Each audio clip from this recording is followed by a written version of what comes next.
Shri Sai Satcharita, The Wonderful Life and Teachings of Shri Sai Baba, Chapter 32.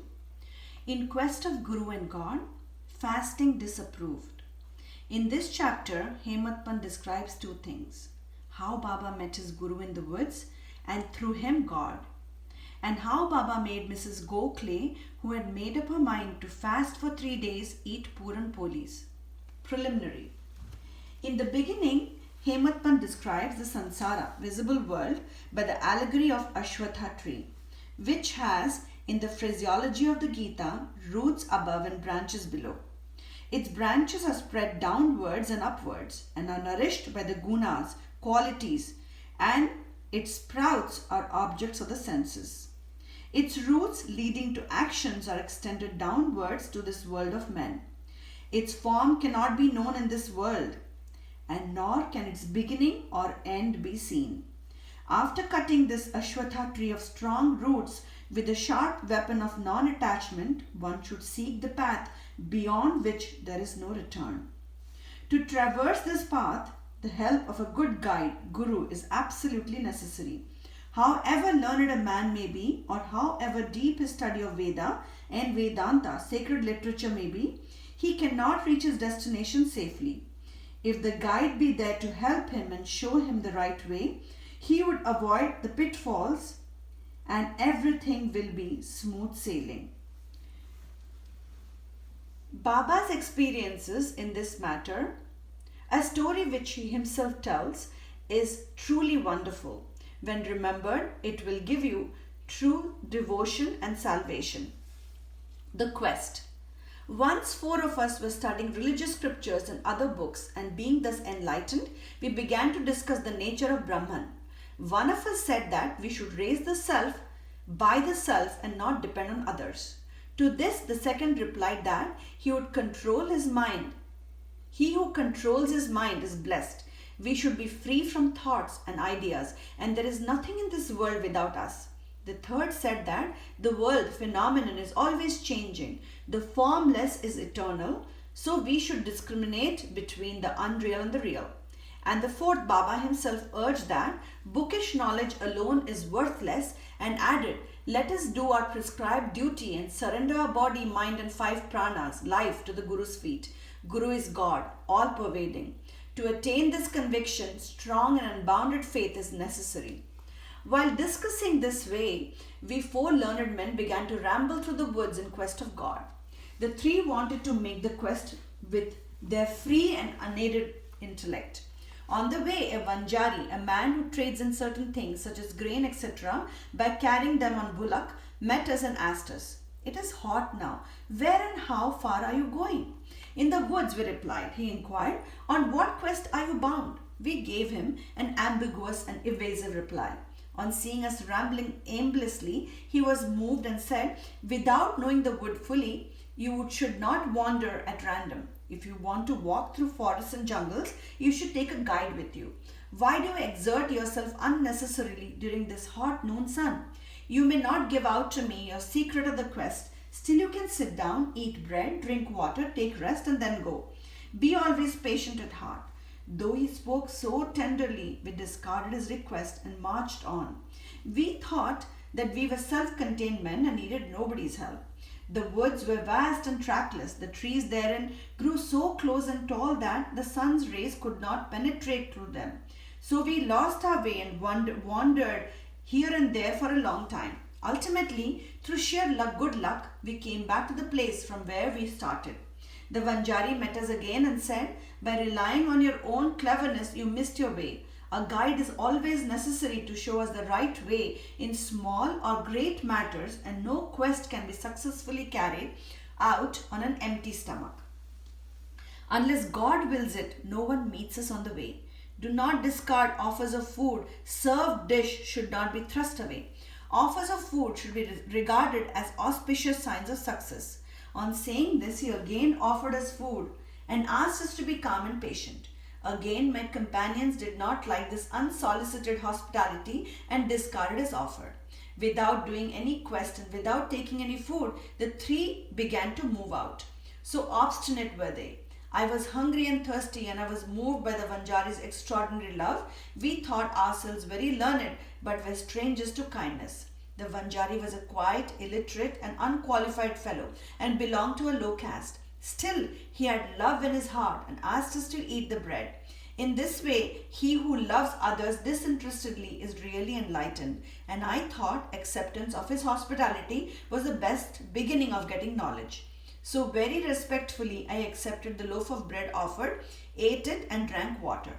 Then, lo, the Guru came and stood before us. What was the dispute about? He asked, and I told him everything that had happened. Then he said, Would you like to come with me? I will show you what you want, but he alone who believes in what I say will be successful. The others did not agree to what he said and left him, but I bowed to him reverentially and accepted his dictum. Then he took me to a well, tied my feet with a rope, and hung me, head downwards and feet up, from a tree near the well. I was suspended 3 feet above the water, which I could not reach with my hands nor with my mouth. After suspending me in this manner, he went away, no one knew where. After 10 or 12 ghataks, 4 or 5 hours, he returned, and after taking me out, quickly asked me how I fared. In bliss supreme I was. How can a fool like me describe the joy I experienced? I replied. On hearing my answer, the Guru was much pleased with me, drew me near him, and stroking my head with his hand, kept me with him. He took care of me as tenderly as a mother bird does of her younger ones. He put me into his school. How beautiful it was.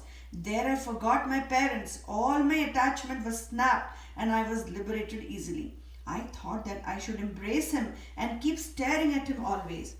If his image was not fixed in my eyes, I would rather be blind. Such was the school.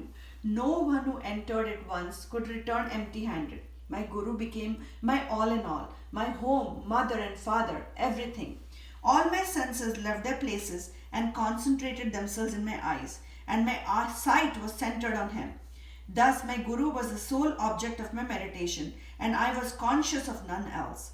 While meditating on him, my mind and intellect were silent, and I had thus to keep quiet and bow to him in silence. There are other schools where you see an altogether different spectacle. The disciples go there to seek knowledge and spend their money, time and labor, but ultimately they don't gain much. The Guru there boasts of his secret knowledge and his straightforwardness. He makes a show of his sacredness and holiness. He speaks a lot and sings his own glory, but his own words do not touch the disciples' heart and they are not convinced. So far as self-realization is concerned, he has not reached that. How can such schools be of any use to the disciples, and how can they be benefited? The master Guru mentioned above was of different type. By his grace, realization flashed upon me of itself without effort or study. I had nothing to seek. Everything became to me as clear as broad daylight. The Guru alone knows how the inverse suspension with head down and feet up can give happiness. Among the 4, one was a karmatha, ritualistic, who only knew how to observe and abstain from certain rites. The second was Jnani, who was puffed up with bright pride of knowledge. And the third was a Bhakta, who surrendered himself completely to God, believing that he was a soul doer. When they were discussing and arguing, the question of God came up, and they, depending on their unaided knowledge, went in search of him. Sai, who was discrimination and dispassion incarnate, was one of the 4. On being himself Brahma incarnate, some may ask, why did he mix with them and act foolishly? He did this for setting an example to follow. Though an incarnation himself, he respected a low Vanjari by accepting his food with the firm belief that food is Brahma, and showed how those who rejected Vanjari's hospitable offer suffered, and how it was impossible to get jnana without a guru. The Shruti, Taittiriya Upanishad, exhorts us to honor and worship mother, father and preceptor, and to study, learn and teach the sacred scriptures. These are the means of purifying our minds, and unless this purification is effected, self-realization is not possible. Neither the senses nor the mind and intellect reach the self. Modes of proof such as perception and inference will not help us in this matter. It is the grace of the Guru that counts. The object of our life, such as dharma, artha, kama, are attainable with our effort. But with the fourth object, moksha, liberation, can only be had with the help of the Guru. In the life story of Shri Sai, many personalities appear and play their part. Astrologers come and give out their predictions. Princes, noblemen, ordinary and poor men, sannyasis, yogis, singers, and other come for darshan. Even a mahar comes and making his salutation says, Sai is the Mai Bap, true parents, who will do away with our rounds of birth and deaths. So many others, such as jugglers, gondalis, who sing devotional songs, the blind and the lame, nath panthis, dancers and other players come and are given suitable reception. The Vanjari also appeared at the right time and played the part assigned to him. Let us now revert to the other story. Fasting and Mrs. Gokhale. Baba never fasted himself, nor did he allow others to do so. The mind of the person who fasts is never at ease. Then how could he attain his paramartha, goal of life? God is not attained on an empty stomach. First, the soul has to be appeased.